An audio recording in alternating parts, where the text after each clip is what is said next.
गुरु ब्रह्म महिमा अलेख शरण। नमस्कार दर्शक वृंद, आपण मानंकु आजिर राशिफल कार्यक्रम मु एस कुमार स्वागत जनाऊँगी। प्रतिदिन निजर राशिफल जानिबा पाई गुरुकृपा यूट्यूब चैनल को सब्सक्राइब करंतु ओ पाखरे थिबा बेल आइकन को प्रेस करी ऑल नोटिफिकेशन ऑन करी दियंतु, जहा फଳରେ आमे जेतेबेले वीडियो अपलोड करिवो प्रथमे आपण वीडियो देखि पारिबे। आमर यही वीडियो रे आपण संपूर्ण पंचांग सहित मेष ठारू मीन पर्यंत 12 गोटी राशिर राशिफल विषय रे जानि पारिबे। वीडियो को दयाकरी शेष पर्यंत देखंतु। वीडियोटी भल लागिथिले वीडियो को लाइक करंतु एवं आपणक प्रियजन पाखु शेयर करी जणांतु।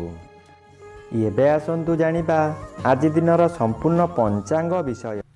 आज इंग्राजी 2026 मसीहा अगस्ट मास 21 तारिख शुक्रवार। दिल्ली स्वराब्धा सन 1433 साल। स्वाधीन भारताब्द 80 वर्ष। महिमाद 199 वर्ष। उत्कल गजपति श्री श्री गजपति दिव्यसिंहदेव महाराजांकर 69 अंक। सौरस्व भाद्रव मास 5 दिन। चांद्रमते श्रावण शुक्लपक्ष नवमी तिथि रात्रि 12 घंटा 2 मिनिट पर्यंत। आजिर सूर्योदय विरजा क्षेत्र को 5 घंटा 26 मिनिट सिंह लग्न शून्यदंड 37 लिता गते उदय। आजिर सूर्यास्त विरजा क्षेत्र को 6 घंटा 8 मिनिट कुंभ लग्न शून्यदंड 31 लिता गते अस्त। आज बिछा चंद्र 60 दंड अनुराधा नक्षत्र दिवा 1 घंटा 18 मिनिट पर्यंत। एहा परे ज्येष्ठा नक्षत्र। आज जन्मित शिशुर बिछा राशि विप्रवर्ण देवगण दिवा 1 घंटा 18 मिनिट गते दानवगण। आज मृत व्यक्तिर पुष्कर दोष नाही। निषिद्ध खाद्य आज लाउ भोजन निषेध अटे। आजिर अमृत जोग प्रातरु दिवा 7 घंटा 2 मिनिट मध्य दिवा 7 घंटा 50 मिनिट गते 10 घंटा 14 मिनिट मध्य दिवा 11 घंटा 45 मिनिट गते 1 घंटा 26 मिनिट मध्य दिवा 2 घंटा 2 मिनिट गते अपराह्न 3 घंटा 38 मिनिट मध्य रात्रि 7 घंटा 41 मिनिट गते 9 घंटा 19 मिनिट मध्य एवं शेष रात्रि 3 घंटा 44 मिनिट गते 4 घंटा 8 मिनिट मध्य। आजिर महेंद्र जोग रात्रि 11 घंटा 4 मिनिट गते 11 घंटा 52 मिनिट मध्य एवं शेष रात्रि 4 घंटा 43 मिनिट गते 5 घंटा 26 मिनिट मध्य। आजिर काल बेला एवं बार बेला दिवा 8 घंटा 30 मिनिट गते 12 घंटा 12 मिनिट मध्य। आजिर काल रात्रि रात्रि 8 घंटा 59 मिनिट गते 10 घंटा 27 मिनिट मध्य। आजिर राहु काल दिवा 10 घंटा 30 मिनिट ठारू मध्याह्न 12 घंटा मध्य। आजिर घात चंद्र नाही। दिवा 1 घंटा 18 मिनिट मध्य कर्कट राशिर घात नक्षत्र सिंह राशिर घात तिथि। बिछा राशि धनु राशि और मीन राशिर घात बार। प्रिय बंधुगण, एबे आसंतु जानिबा मेष ठारू मीन पर्यंत 12 गोटी राशिर राशिफल विषय रे। राशिचक्र प्रथम राशि मेष राशि। आज मेष राशि जन्मित व्यक्ति मानक सकाशे अष्टम स्थान रे चंद्र गोचर करुछंती। अशुभ फल मिलिब। अष्टम स्थान आयु स्थान और मारक स्थान। चंद्र एपरी एक ग्रह मृत्यु को मध्य मारी पारे। चंद्र अष्टम रे भ्रमण करुथिबा समय रे बहु दुर्घटना मध्य घटाई पारे, ताहा मानसिक हेउ किंबा शारीरिक।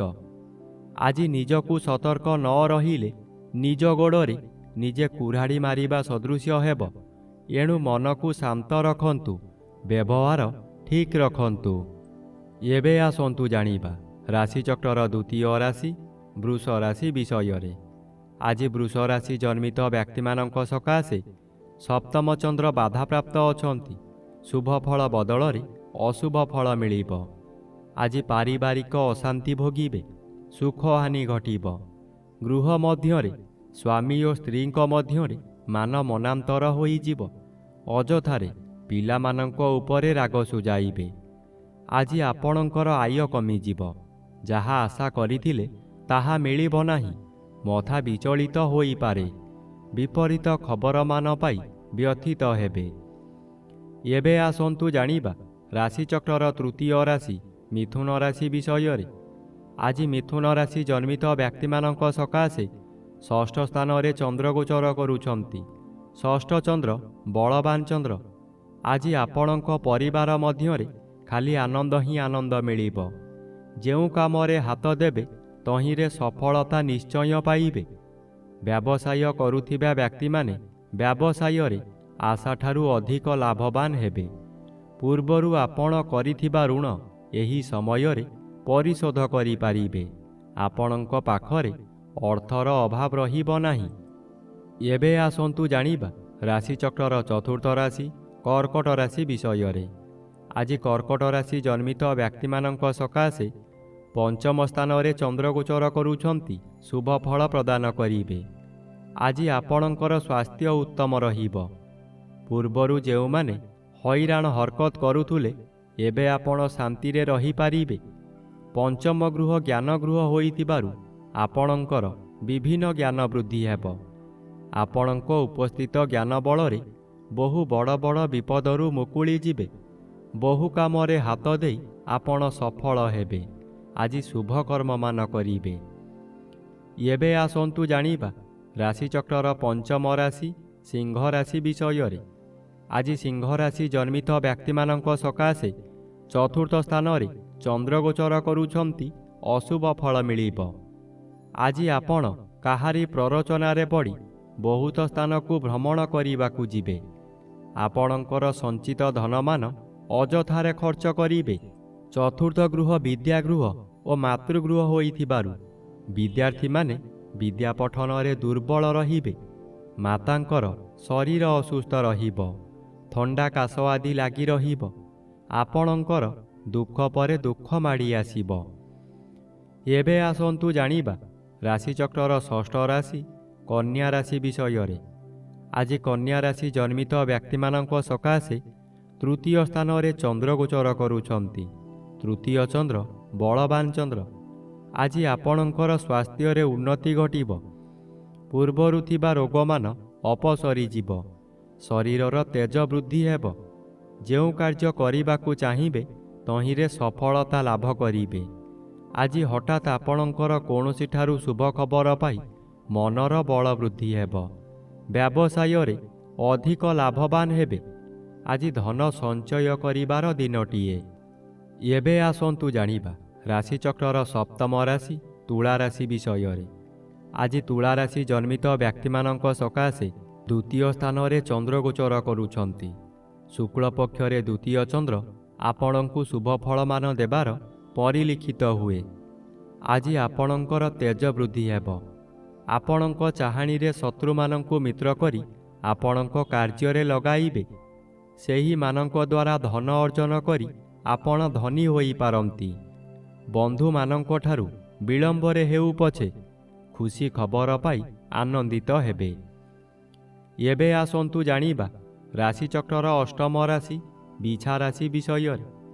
ଆଜି ବିଛା ରାଶି ଜନ୍ମିତ ବ୍ୟକ୍ତିମାନଙ୍କ ସକାଶେ ଘାତବାର ଅଶୁଭ ଏବଂ ଆଜି ଶ୍ରୀଚନ୍ଦ୍ର ଭୋଗ ହେଉଥିବାରୁ ଓ ଅନ୍ୟ ଗ୍ରହ ଦ୍ୱାରା ବାଧା ପାଉଥିବାରୁ କେତେକାଂଶରେ ଅଶୁଭ ଫଳ ମିଳିବ।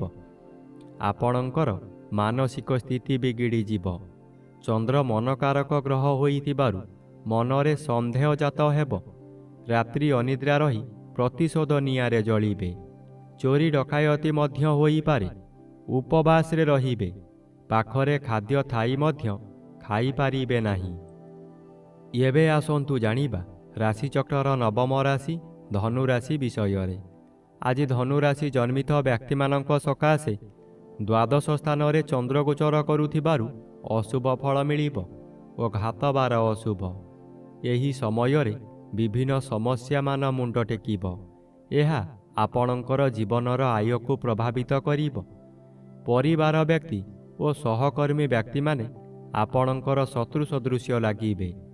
ସ୍ୱାମୀ ସ୍ତ୍ରୀଙ୍କ ମଧ୍ୟରେ ମାନ ମନାନ୍ତର ଘଟିବ। ଆଜି ନିଜର ପାଦପୀଡ଼ା ମଧ୍ୟ ହୋଇପାରେ, ଯାହାଦ୍ୱାରା କୌଣସି କାର୍ଯ୍ୟ କରିବାକୁ ମନରେ ଆଗ୍ରହ କମିଯିବ। ଏବେ ଆସନ୍ତୁ ଜାଣିବା ରାଶିଚକ୍ରର ଦଶମ ରାଶି ମକର ରାଶି ବିଷୟରେ। ଆଜି ମକର ରାଶି ଜନ୍ମିତ ବ୍ୟକ୍ତିମାନଙ୍କ ସକାଶେ ଏକାଦଶ ସ୍ଥାନରେ ଚନ୍ଦ୍ର ଗୋଚର କରୁଛନ୍ତି। ଏକାଦଶ ଚନ୍ଦ୍ର ବଳଶାଳୀ ଚନ୍ଦ୍ର। ଆଜି ଆପଣଙ୍କୁ ଅଚାନକ ଶୁଭ ଖବର ମିଳିବ। ବ୍ୟବସାୟୀମାନେ ଏହି ସମୟରେ ଆଶାଠାରୁ ଅଧିକ ଲାଭବାନ ହେବେ। ପୂର୍ବରୁ ଯେଉଁ କାର୍ଯ୍ୟ ସକାଶେ ଆପଣ ଅପେକ୍ଷା କରି ହତାଶ ହୋଇଥିଲେ, ସେ କାର୍ଯ୍ୟ ଆଜି ପୂରଣ ହେବ। ପରିବାର ମଧ୍ୟରେ ସ୍ୱାଦିଷ୍ଟ ଭୋଜନ ପ୍ରସ୍ତୁତ କରିବା ସହିତ ଅତିଥି ବନ୍ଧୁମାନଙ୍କୁ ନିମନ୍ତ୍ରଣ କରି ଆପ୍ୟାୟିତ କରିପାରିବେ। ଏବେ ଆସନ୍ତୁ ଜାଣିବା ରାଶିଚକ୍ରର ଏକାଦଶ ରାଶି କୁମ୍ଭ ରାଶି ବିଷୟରେ। ଆଜି କୁମ୍ଭ ରାଶି ଜନ୍ମିତ ବ୍ୟକ୍ତିମାନଙ୍କ ସକାଶେ ଦଶମ ସ୍ଥାନରେ ଚନ୍ଦ୍ରଗୋଚର କରୁଛନ୍ତି ଶୁଭ ଫଳ ମିଳିବ। ଦଶମ ସ୍ଥାନ କର୍ମସ୍ଥାନ ହୋଇଥିବାରୁ ଆପଣ ନିଜ କର୍ମରେ ତତ୍ପର ହେବେ। ଯେଉଁ କର୍ମ କରିବାକୁ କେହି ସାହସ କରୁନଥିବେ, ତାହା ଆପଣ କରି ଦେଖାଇଦେବେ। ଆପଣ ଅଧିକ ଶକ୍ତିଶାଳୀ ହୋଇ ଉଠିବେ। ମନରେ ସାହସ ବଢ଼ିଯିବ। ଗୁରୁଙ୍କର ଆଶୀର୍ବାଦ ମିଳିବ।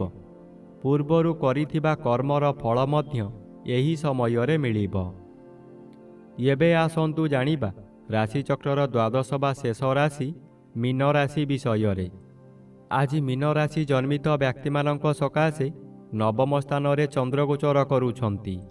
ଶୁକ୍ଳପକ୍ଷ ନବମ ଚନ୍ଦ୍ର ଶୁଭ କର୍ମ କରାଇବ। ଆପଣ ଯେଉଁ କର୍ମ ପୂର୍ବରୁ ଆରମ୍ଭ କରିଥିଲେ, ସେ କାର୍ଯ୍ୟ ଏହି ସମୟରେ ପୂରଣ ହୋଇଯିବ। ପୂଜାପାଠ ଓ ଗୁରୁ ଭକ୍ତିରେ ମନୋନିବେଶ କରିବେ। କୌଣସି ଅନୁଷ୍ଠାନରେ ବହୁ ଆର୍ଥିକ ସାହାଯ୍ୟ କରିପାରନ୍ତି। ବିଭିନ୍ନ ମହଲରୁ ପ୍ରଶଂସାମାନ ମିଳିବ। ପରିବାରର ଗୁରୁଜନମାନେ ଆପଣଙ୍କୁ ଆଶୀର୍ବାଦ କରିବେ। ଦୈବୀ କୃପା ଠିକ୍ ସମୟରେ ମିଳିବ।